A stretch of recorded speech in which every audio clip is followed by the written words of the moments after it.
মা, তুমি আসলে না জানি মনের মধ্যে কত আনন্দ, আশা, আকাঙ্ক্ষা ছিল, কিন্তু পূরণ হলো কিছু, কিছু কিন্তু স্মৃতি হয়েই রয়ে গেল।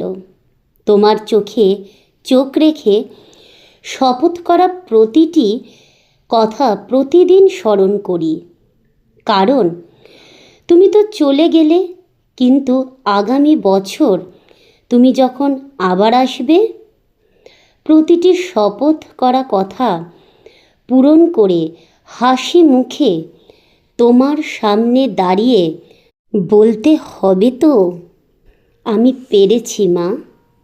তোমাকে দেওয়া প্রতিটা শপথ আমি পালন করতে পেরেছি মা।